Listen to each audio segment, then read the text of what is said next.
Shri Akoijam. Thank you, Madam Chairperson.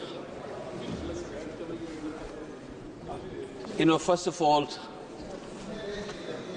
this budget should have been discussed on the floor of the State Assembly.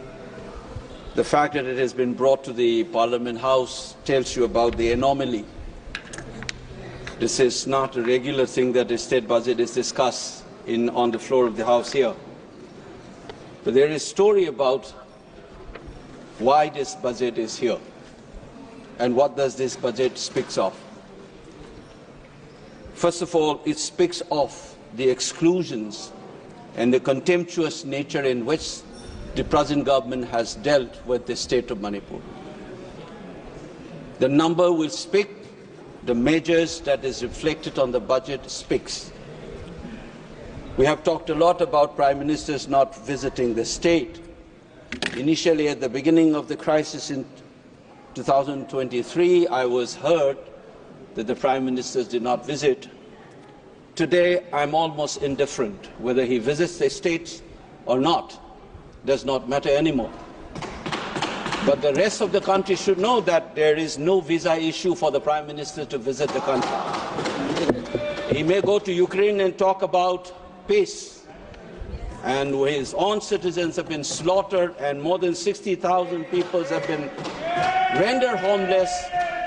This kind of a behavior can never be justified by anybody who swears by nationalism. It can only be done by those who swear by pseudo-nationalisms and who has a peculiar idea of nation that thrives on excluding people.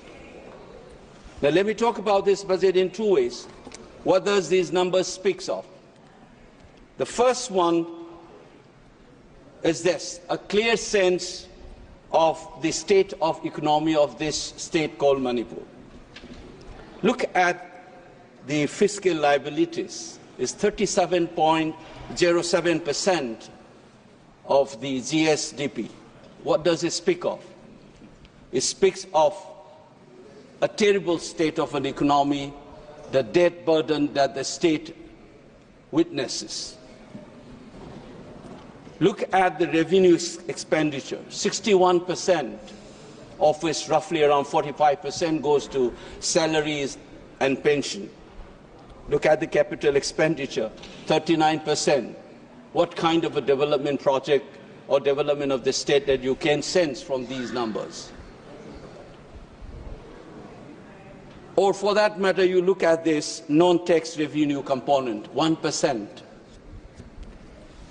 I thought that this budget would have schemes to deal with this basic economic anomalies of the state.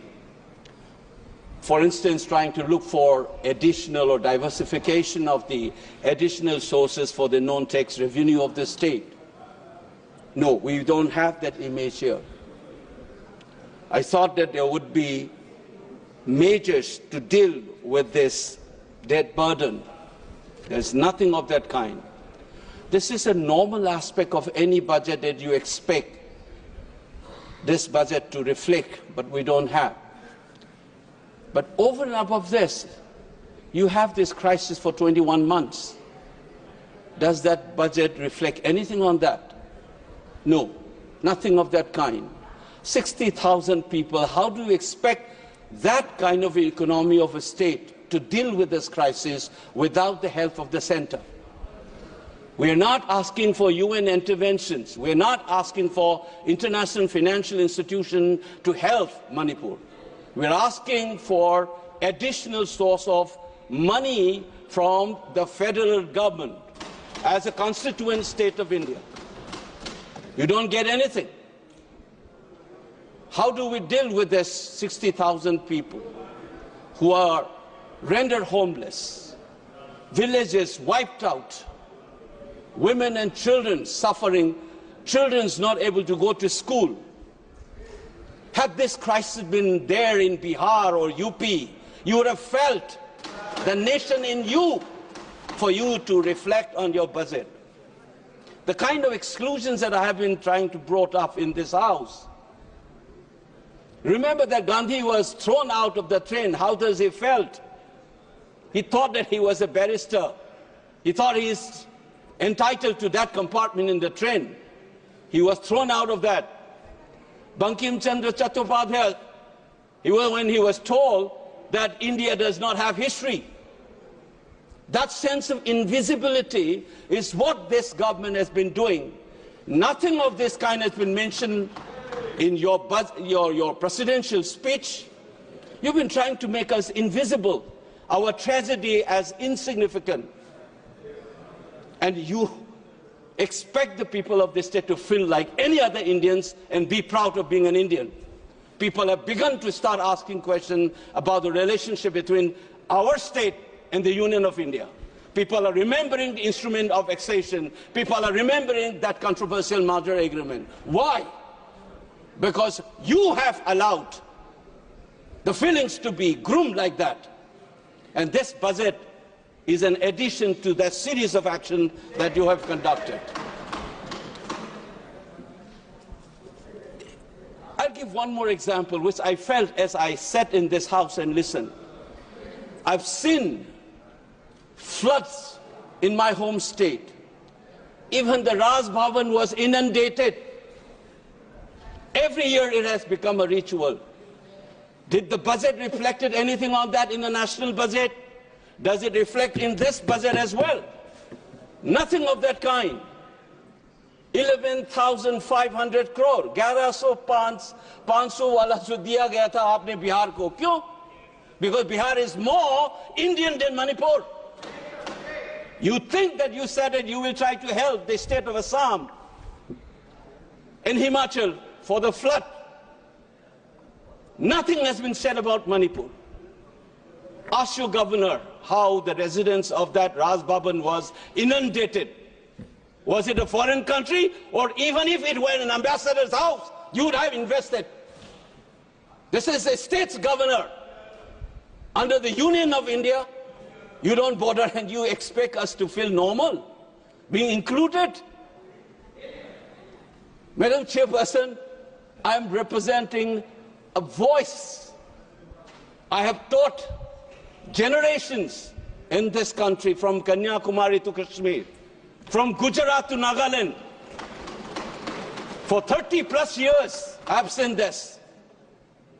And you think it's normal that we, as people's representative in this House, will continuously throw this kind of insults? This budget is the same story that I have been witnessing. What do we do now? What can I expect from this government? What they will end up doing is, though this is being a budget estimate they are projecting for 25-26, at the end of the day you said, because I'm aware this is vote on account, and you say 50% has been approved, it's like a ritual, you will finish it off. Manipur even doesn't address. A ritual will be completed in a couple of days. Is this the largest democracy's temple would be indulging itself? I'm ashamed of myself to bring up these issues. It's not a joke. When thousands of people suffer, I expect this government to have some sensitivity and pump in a little more money and talk openly. If we have made mistake, let's accept. This is not about BJP or Congress. Let's move forward. Let's try to have this feeling that we are one, that we care for you. And this budget must reflect that, not a simple ritual to continue this insult and then blame the people for anti-India feeling being emerging in that space. Remember that anti-India feeling emerged in Manipur unlike anywhere in this country because of the follies of this state government. The government of this country has continuously done. None other than the Home Secretary, a retired Home Secretary of the Union government, has said Manipuris have been insulted, and the only way to move forward is for even the Prime Minister or the President to apologize. That insult continues even today. And this budget not taking care of the IDPs, not taking care of the basic needs of that economy, not taking care of the flood that has become a ritual, and you think it's going to be another ritual to pass in this floor of the House. It's very saddening, Madam Chairperson. I hope sooner we learn this and make corrective measures I am only wishing that one day we will be able to say that we are all Indians. We feel the same feeling as everybody else. Thank you, Madam Chairperson.